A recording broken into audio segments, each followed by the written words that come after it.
All right, so I want to take a second to talk about the concept of being pain-free. This is different than being injury-free. We were sold a crock of lies. That's how I'm going to start this. Sorry about that. It's a conspiracy theory video. No. In the 90s, opioids became available. Pharmaceutical companies threw us at this idea that we were going to be pain-free, right? That through the use of painkillers, you could be pain-free. This is where this lie came from. Before that, people seem to have accepted that living in a human body means you're going to be in pain sometimes. You're not always going to be comfortable.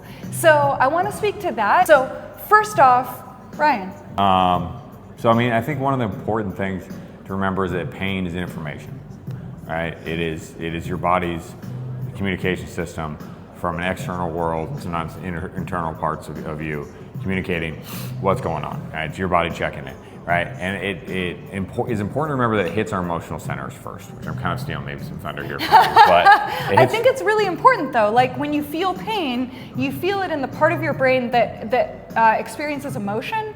That's the first place it hits, and then it hits the rest of your brain. So that's what he's saying, which is why you see little kids get hurt and then they cry immediately, right? It's also why you can see people stub their toe and get really mad. That's why we have those experiences. Right. It's also why we tend to seek comfort when we're in pain, right? It's an emotional response to a physical thing. And one of the important, really crucial distinctions to be able to make is this pain? Am I hurt or am I injured? And that's an important distinction, right?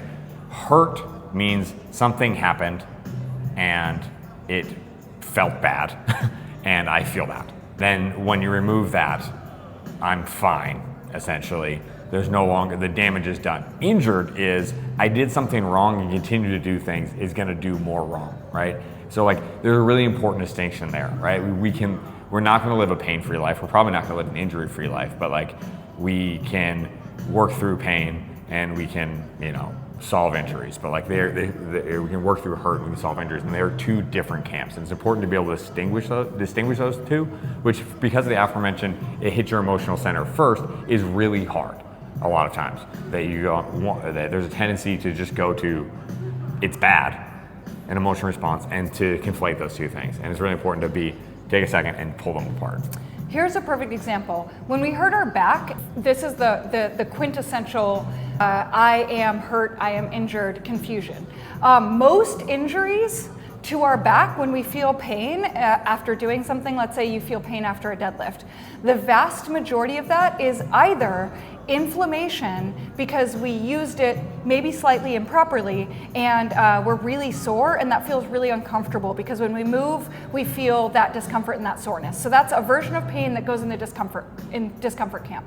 When we feel a lot of pain in our back, it is typically that we did something and our body went, oh God, gotta protect our back, because our spine is actually just some discs with some jelly in between them. And our body is really prioritizing protecting it.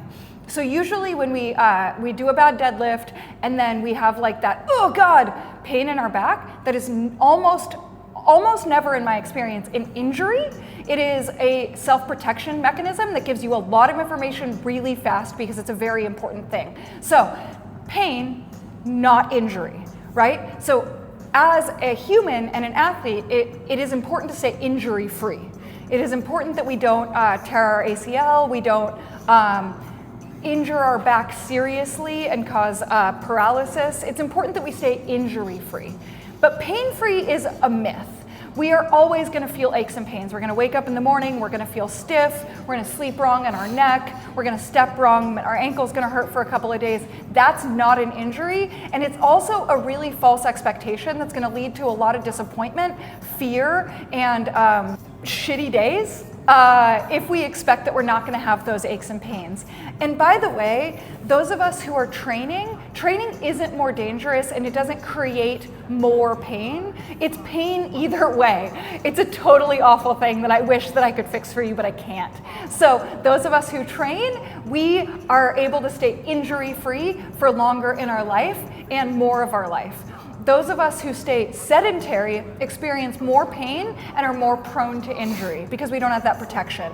So training isn't going to keep us pain-free, but it does have a very good shot of keeping us injury-free. Good. And I think one of the things that's really important to remember is in the process of training and intending to augment, increase, be able to do more than, looking to try to do more in the future than we can do in the present or the past, right?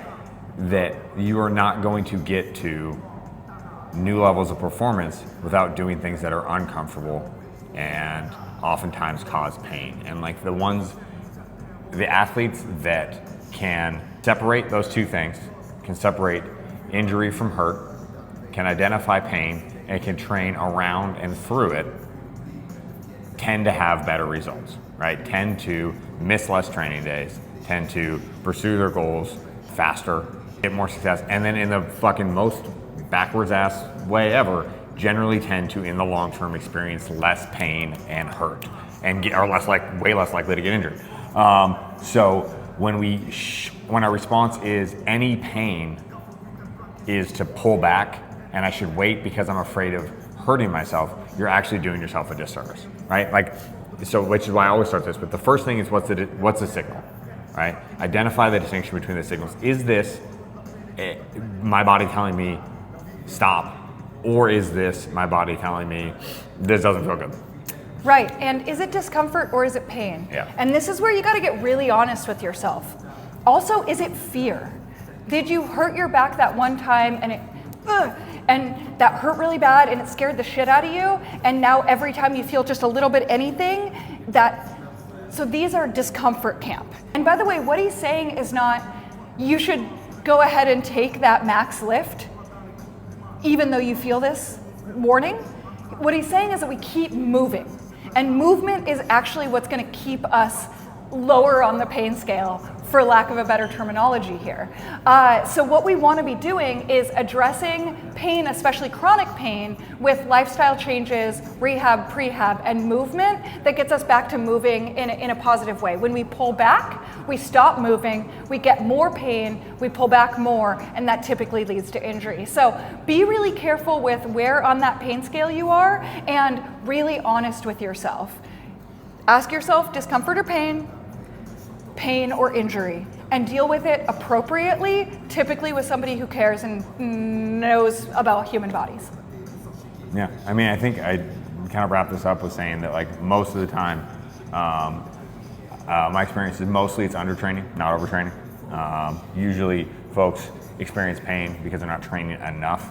They're skipping accessories, they're avoiding the things they don't like, they're avoiding the things that feel uncomfortable, and then when they go to do the big things that they like, they feel pain. So, what my response is, my recommendation is, if you find that you are chronically missing or chronically feeling pain or training isn't feeling good, reach out to your coach and be honest, be ready to get honest about what you're doing.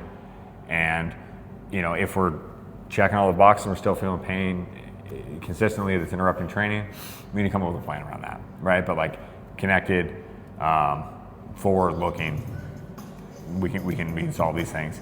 You'll not be pain-free. I'm also not an Ivan Abadje of how you feel is irrelevant. How you feel is incredibly relevant. It just isn't always the end-all, be-all. Totally. And feeling like shit is not a reason to stop moving. Totally. It totally sucks. It makes it less fun. It might be not the best day of training, but feeling sore, feeling kind of shitty, feeling kind of beat up, these are not reasons to stop. These are not reasons to miss. These are reasons to move, and move in a way that fits your body. Real quick, I want to address something. When you are an athlete who is competing, expecting to be discomfort-free and pain-free is fucking delusional. Okay? We are pushing the boundaries. That was a perfect response. We are pushing the boundaries of what is possible in your human body, which means that we are going to constantly be bumping up against all of the things that are weak and all of the things that need addressing in our lives. If we are just a worker-outer, it's reasonable to expect that we will be really low on that pain scale and occasionally get discomfort. If we are a competitive athlete, we're going to experience discomfort a lot. Okay, it's part of the deal. It's why we do ice baths and saunas and stretching and rolling and all these things. So competitive athletes, just dig in. It's okay. It's okay to be uncomfortable. And if it goes from discomfort to pain, talk to your coach. That's just the answer. And if you're skipping your accessories, you're skipping your warm up, and you're skipping your cool down, you're eating like crap, you're sleeping like crap, you're not moving, then maybe just address those things first before you assume that it's the lifting. Yeah, because otherwise, this is going to be the first thing you're going to ask about. Yeah. Happy training.